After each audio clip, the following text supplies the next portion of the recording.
हम आपको सामाजिक विज्ञान पढ़ाएंगे।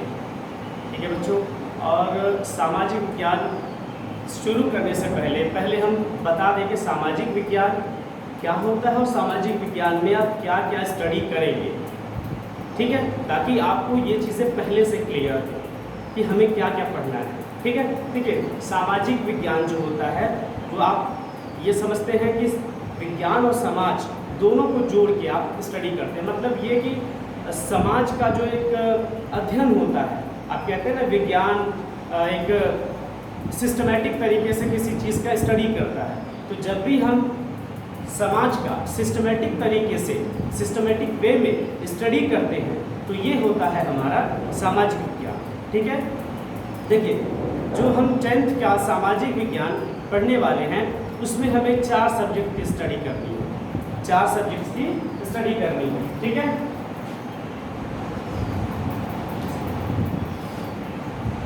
पहला है आपका हिस्ट्री,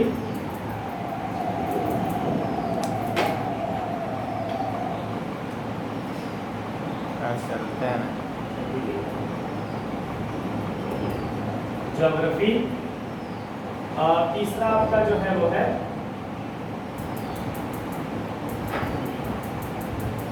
सिविक्स, और चौथा आपका जो है वो है इकोनॉमिक्स। ठीक है बच्चों, मार्कर चल नहीं रहा है। ठीक है, तो आपको फिर से हम बता दे रहे हैं। पहला जो है वो है हिस्ट्री, दूसरा ज्योग्राफी, तीसरा सिविक्स और चौथा है आपका इकोनॉमिक्स। मतलब इतिहास, भूगोल, नागरिक शास्त्र और आपका जो अर्थशास्त्र है, ये चारों आपको स्टडी करने हैं। ठीक है, ये चारों सब्जेक्ट किसी भी समाज को समझने के लिए या किसी को समझाने के लिए इसका ज्ञान होना बहुत ज़रूरी है। जैसे एक व्यक्ति है, ठीक है, तो एक व्यक्ति का तो सतत इतिहास होगा, वो किस तरीके से इस धरती पर आया और किस तरीके से वो यहाँ तक पहुँचा। ये जो लिखित वर्णन आपको मिलेगा वो कहाँ मिलेगा? इतिहास में मिलेगा। ठीक है, तो इतिहास से हम अपने अतीत के बारे में, अपने पूर्वजों के बारे में हम जानते हैं। ठीक है, दूसरा आपका जो है ज्योग्राफी है। ज्योग्राफी मतलब हम जिस भूमि पर रहते हैं, ठीक है, जिस भूमि पर हम रहते हैं उसके बारे में भी हमें जानना ज़रूरी होता है। ठीक है, अब जैसे हम इंडिया में रहते हैं तो इंडिया का जो जलवायु है वो किस प्रकार की है ये आपको जानना होगा। इसके इधर आप अगर इंडिया के किसी दूसरे विश्व के किसी दूसरे हिस्से में भी जाते हैं तो आपको उसके बारे में जानना होगा, ताकि आप आसानी से इस बात को समझ सके कि अलग अलग जगह की परिस्थितियाँ, अलग अलग जो भूमि होती है वहाँ की जो परिस्थितियाँ होती हैं वो किस प्रकार की होती हैं। ठीक है, तीसरा है नागरिक शास्त्र यानी सिविक्स। ठीक है, सिविक्स में क्या होता है? देखिए अब बच्चों, सिविक्स में हम किसी भी देश में जहाँ पर हम निवास करते हैं उस देश में हमें कुछ अधिकार प्राप्त होते हैं और कुछ उस देश के प्रति हमारे कर्तव्य होते हैं। ठीक है, तो देखिए ऐसे में अगर हम आपसे ये कह दें कि एक एग्जाम्पल के तौर पे हम कहें कि तुम्हें मैं ये चीज़ देता हूँ, तुम्हें ये चीज़ अधिकार देता हूँ। ठीक है, अगर मैंने तुम्हें ये कह दिया ये अधिकार देता हूँ, कल को मैं मना कर दूँ, कल को मैं आपको ये मना कर दूँ कि मैंने कब कहा था, ऐसा कुछ मैं बोलूँ तो आप कहेंगे कि नहीं सर आपने तो कहा था। मैंने कहा कोई सबूत लाओ, तो आप बोलोगे सर सबूत तो नहीं है लेकिन आपने कहा था। तो ऐसी चीज़ों से, इस अपवाद से, इस डिस्प्यूट से, इस विवाद से बचने के लिए हम क्या करते हैं कि हर देश का एक संविधान होता है, यानी लिखित रूप से ये जो नियम होते हैं वो हम लिखित रूप से इसका वर्णन करते हैं। यानी सीधा सीधा हम कहें तो आपने संविधान का नाम सुना होगा। संविधान या जो भी देश के अंदर विभिन्न विषयों के बारे में जो नियम लिखित रूप से हम पाए जाते हैं वो सभी हम नागरिक शास्त्र के अंतर्गत अध्ययन करते हैं। चौथा आपका आता है अर्थशास्त्र यानी कि इकोनॉमिक्स। देखिए बच्चों, इकोनॉमिक्स यानी अर्थशास्त्र। आप देखिए इकोनॉमिक्स 2 शब्दों से बना हुआ है, अर्थशास्त्र 2 शब्दों से बना हुआ है। अर्थ धन शास्त्र, शास्त्र का तो मतलब होता है स्टडी करना, लेकिन अर्थ जो होता है वो आपके वित्त, फाइनेंस, मुद्रा या पैसे से जुड़ा होता है। अगर सिंपल शब्दों में कहें तो जो आप पैसे का लेन देन करते हैं, ये अर्थशास्त्र में ही हम उसका अध्ययन करते हैं। जैसे हमारे देश में कौन सी मुद्रा चलती है, इस मुद्रा का निर्गमन कौन करता है, हम जो विकास हमने किया है, हमने जो विकास की जो सीढ़ियां चढ़ी हैं वो किस प्रकार से चढ़ी हैं, लेकिन ये संदर्भ किसके होगा, अर्थशास्त्र के संदर्भ में होगा, फाइनेंस, मॉनेटरी या फिर मनी या फिर पैसे के संदर्भ में होगा। ठीक है बच्चों, तो यहाँ पे चारों आपको ये समझना है। ठीक है बच्चों, जहाँ तक आज का टॉपिक है तो हम आज आपको बताने वाले हैं सत्ता की साझेदारी। हम स्टार्ट करेंगे। मैं एक छोटा सा सवाल पूछता हूँ, क्या लगता है आपको सत्ता की साझेदारी किस सब्जेक्ट से आना चाहिए? मैंने जबकि आपको चारों सब्जेक्ट के बारे में थोड़ी थोड़ी डिटेल बता दी है, तो मैं जानना चाहता हूँ कि आप बताइए कि सत्ता की साझेदारी किस सब्जेक्ट के अंतर्गत आती होगी। ठीक है, मुझे लगता है कि आप समझ गए होंगे और आपका जवाब उम्मीद करता हूँ ज़्यादातर लोगों का जवाब होगा कि ये नागरिक शास्त्र के अंतर्गत आएगी, क्योंकि हिस्ट्री में तो हम सत्ता के बारे में नहीं पढ़ते हैं। हिस्ट्री में हम अपने इतिहास के बारे में पढ़ते हैं, भूगोल में हम अपने धरती के बारे में पढ़ते हैं या धरती से ही सब जो ग्रह हैं उनके बारे में पढ़ते हैं, जबकि अर्थशास्त्र में हम वित्त, फाइनेंस या पैसे से रिलेटेड चीज़ें पढ़ते हैं। तो इसके अलावा एक ही चीज़ बचती है, वो है सिविक्स यानी नागरिक शास्त्र, जिसमें हम अपने अधिकारों के बारे में, अपने कर्तव्यों के बारे में या हमारे लिए जो नियम लिखित रूप से विद्यमान है उसके बारे में स्टडी करते हैं। ठीक है बच्चों, तो हमारा जो आज का चैप्टर है वो है सत्ता की साझेदारी। इसको अगर हम इंग्लिश में ट्रांसलेट करें तो चूंकि थोड़ा सा आपको हो सकता है कि शब्द सुने सुने लगते हैं, सत्ता, साझेदारी, ये दोनों को आप सुने सुने लगते हैं, लेकिन अगर डिफाइन करना हो तो थोड़ा सा हमको डिफाइन करने में हो सकता है कि मुश्किल है। देखिए मैं आपको बता रहा हूं, सत्ता की साझेदारी को अगर हम इंग्लिश में ट्रांसलेट करें तो हम बोलेंगे पावर ऑफ पार्टनरशिप। ठीक है ना? ठीक है, तो सत्ता की साझेदारी, ठीक है, आप यहां पे इस चीज को समझिए। पावर यानी कि सत्ता और पार्टनरशिप यानी साझेदारी। पावर तो आप समझते ही होंगे, लेकिन देखिए ये सत्ता की साझेदारी से हमारा जो क्या कहने का तात्पर्य है, पहले इसको हम समझ लें, ताकि इसके अंतर्गत जो हम एग्जाम्पल्स हमारे बुक में दी गई है, जैसे कि बेल्जियम और श्रीलंका का उदाहरण दिया हुआ है। ठीक है, और इसके अलावा और भी बहुत सारे देश हैं जहां पर किस तरीके से डिस्ट्रीब्यूशन ऑफ पावर है, पार्टनरशिप किस तरीके से सत्ता को लेकर होती है, किस तरीके से लोगों के बीच में सत्ता का बंटवारा होता है, ये समझना होगा। तो देखिए पावर का क्या मतलब होता है। देखिए बच्चों, हर देश की एक व्यवस्था होती है, हर देश की एक व्यवस्था होती है। आप जब मूवीज वगैरह देखते होंगे तो आप बहुत बार कुछ ऐसी मूवीज देखते होंगे जिसमें कहा जाता है कि अरे वो तो पावर में है, वो तो सत्ता में है, वो ये कर लेगा, वो कर लेगा, इस तरीके की चीजें आपको देखने को मिलती हैं। एक हम सिंपल सा एक छोटा सा उदाहरण देते हुए हम आपको समझाने की कोशिश करेंगे कि सत्ता की साझेदारी क्या है और सत्ता की साझेदारी का जरूरी क्यों हो जाता है। पहले हम ये समझने की कोशिश करते हैं। सत्ता, देखिए सत्ता होता यह है कि किसी भी भूभाग पर, किसी भी एक निश्चित भूभाग पर जिस प्रकार से हम उस पर राज करते हैं या जिस प्रकार से हम उस भूभाग को ऑपरेट करते हैं, उसको चलाते हैं, उसको चलाने वाले जो लोग होते हैं वो सत्ता के अंतर्गत आते हैं। या आप अगर सिंपल सी बातों में कहें, अगर आप सिंपल सी लैंग्वेज में पहले समझ ले तो आप ये कहेंगे कि हमारे देश को कौन से लोग चलाते हैं, तो आप कहेंगे पॉलिटिशियन, राजनेता चलाते हैं, है ना। तो राजनेता चलाते तो हैं हमारे देश को, तो वो पावर में है। लेकिन आपको क्या लगता है, हर देश की जो व्यवस्थाएं हैं उसमें आप ये देखने की कोशिश करेंगे और आप देखेंगे भी कि किसी भी देश में, किसी भी पर्टिकुलर क्षेत्र में कोई एक पार्टी विद्यमान नहीं होती है। आप देखेंगे तो आप बहुत सारी पार्टियां, हमारे देश में बहुत सारी राष्ट्रीय पार्टियां हैं, जैसे कि Bharatiya Janata party, Indian National Congress, Trinamool Congress, Bahujan Samaj party, इस तरीके की बहुत सारी पार्टियां हैं जो नेशनल पार्टियां हैं जो आपके देश को चलाती हैं। तो आप ये भी तो हो सकता है कि सभी पार्टियों का, जाहिर सी बात है आप ये बात समझ सकते हैं कि सभी पार्टियों का अपना एक मोटो होता है, अपना एक लक्ष्य होता है, अपना शासन चलाने का एक तरीका होता है। और ये भी आपको बात समझ में आ रही होगी कि सत्ता में कोई एक ही इंसान बैठ सकता है, पावर में एक ही इंसान हो सकता है, लेकिन क्या लगता है आपको, जो इंसान पावर में है वही सब कुछ करेगा?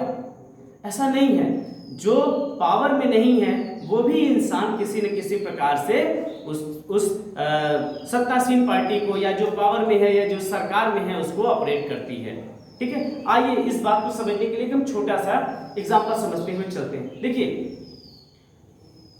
हमारे देश में आप देखेंगे तो विभिन्न प्रकार की भिन्नताएं पाई जाती हैं या विभिन्नताएं पाई जाती हैं।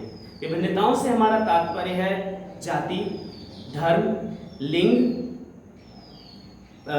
जेंडर यानी कि लिंग, है ना, और इस तरीके की चीजें आपको देखने को मिलेगी। यानी आप देखेंगे तो यहाँ पर अलग अलग धर्म के हिंदू, मुस्लिम, सिख, ईसाई, जातियों में आप देखेंगे तो बहुत सारी जातियां हैं। लिंग की बात करें तो आप महिला और पुरुष बहुत तरीके के लोग मिलते हैं, और सबकी अपनी अपनी प्राथमिकताएं भी होंगी, है ना, सबकी अपनी प्राथमिकताएं भी होंगी। तो जाहिर सी बात है सभी चाहेंगे कि जो देश या जो एक भूभाग चल रहा है उसमें उनको भागीदारी मिले, ताकि देश का कोई भी एक वर्ग किसी भी प्रकार से पिछड़ा न रह जाए।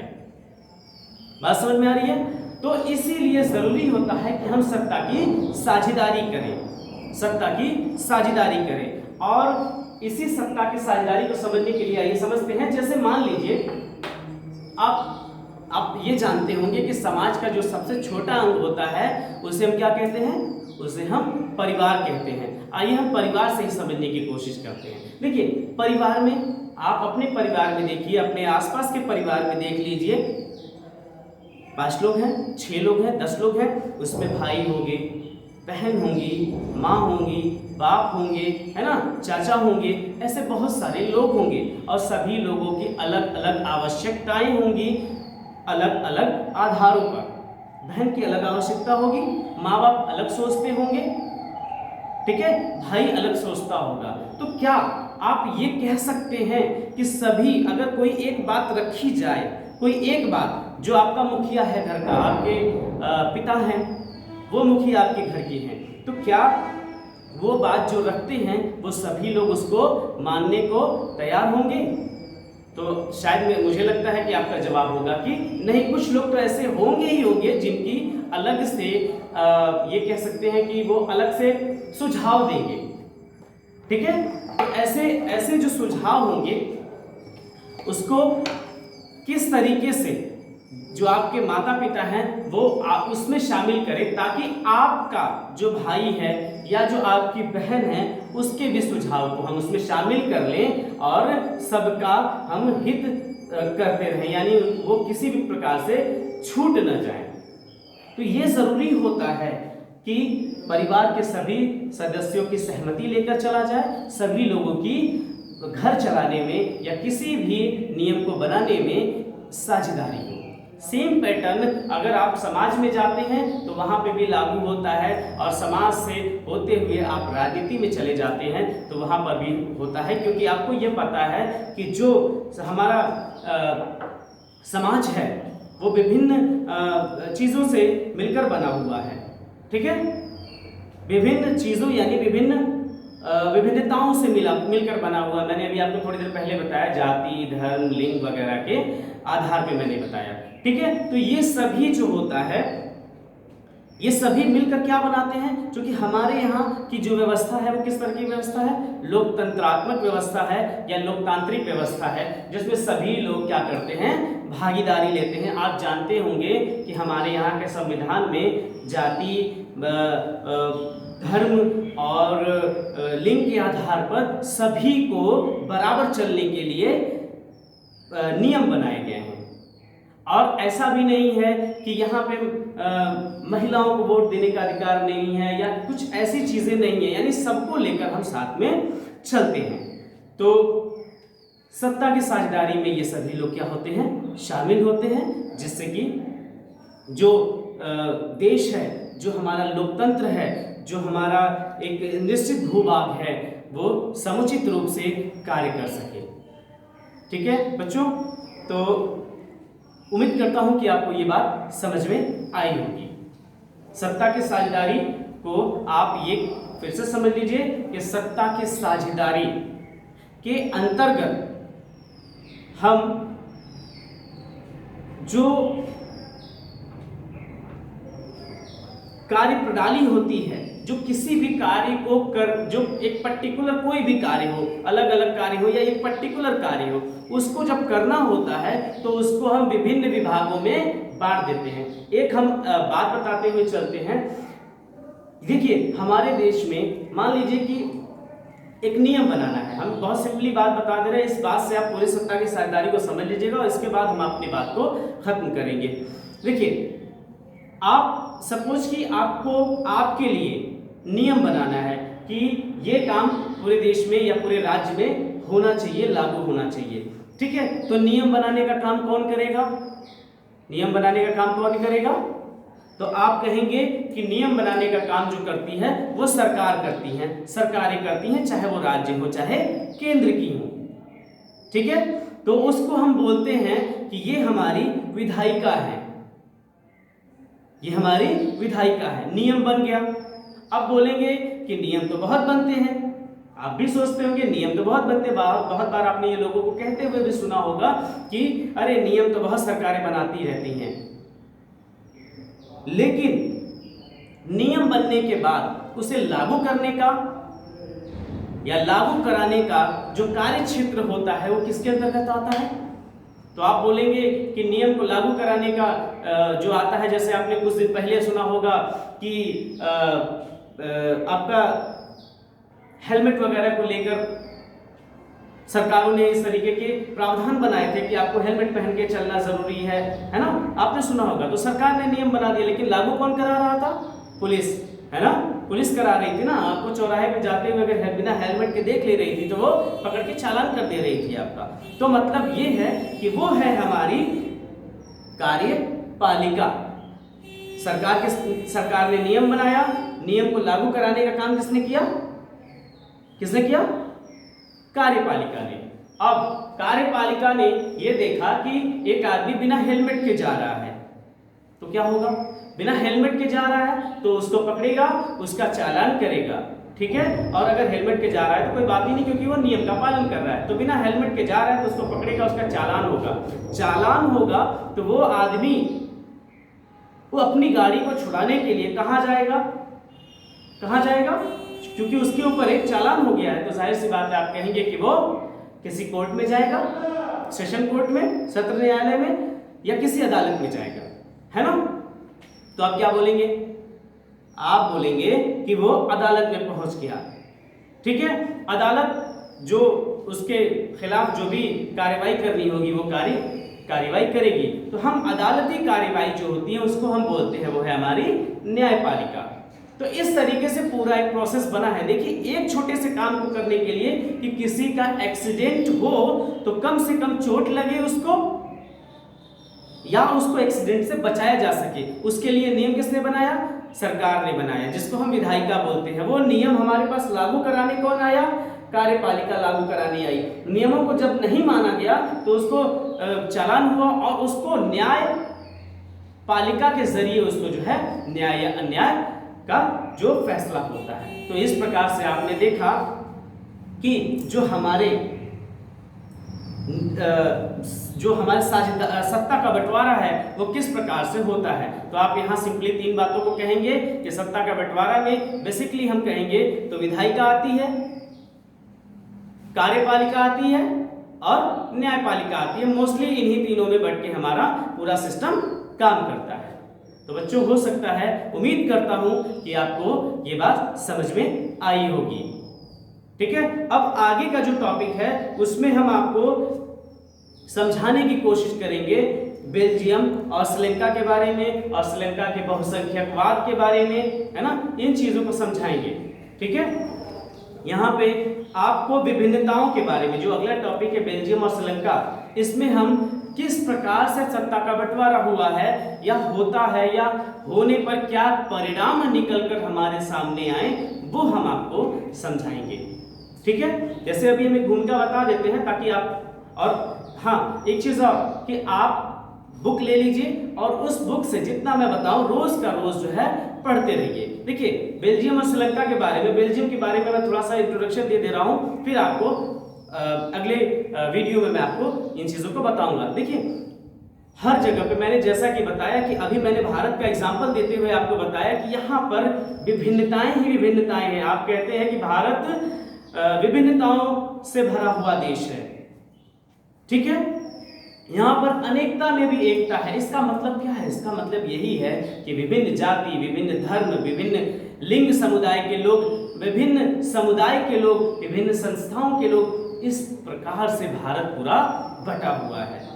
आप देखेंगे तो भाषा के आधार पर बटा हुआ है भारत। आप साउथ में जाइए, देखिए हर स्टेट पर, हर स्टेट, हर एरिया, किसी भी दिशा में चले जाइए तो लैंग्वेज बदल जाती है ना। तो ये विभिन्नताएं हैं, लेकिन इन विभिन्नताओं के बाद भी एक ही संविधान के आधार पर हमारा पूरा देश चलता है। यही बात दुनिया के हर देश में लागू होती है।